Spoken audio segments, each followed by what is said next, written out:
నటరాజస్వామికి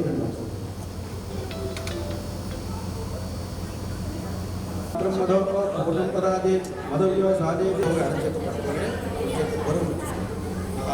ఆ స్వామికి గద్దెలకి ఇచ్చాడు. స్వామి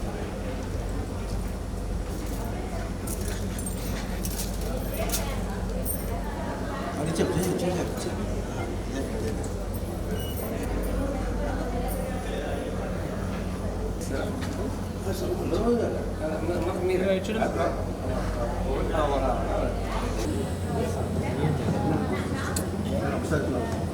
శతమేనమేవ శతాత్మానం భవతి తేషు లోకేషు ప్రతిష్టతి శతమానం భవతి శతాయ పురుషస్యేంద్రియ ఆయుష్యేంద్రియే ప్రతిష్టతి. ఉన్నతమైనటువంటి కళాకారులై ఇంటికి ఊరికి దేశానికి ప్రపంచానికి పేరు తెచ్చే ఉత్తమ కళాకారులు కావాలని అందరూ నమస్కారం చేయండి, అందరూ ఆశీర్వదించాలి. గురువు గారికి నమస్కారం చేసుకో మనసులో, తర్వాత అమ్మకి నాన్నకి తప్పదు,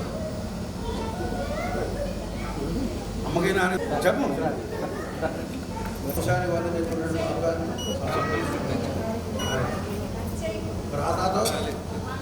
ఆ తాత ఈ తాత సార్ కొంచెం సైడ్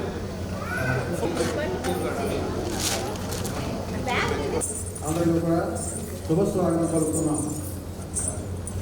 మన భారతదేశంలో ఆచరించుకున్నారు వాటిలలో కళలు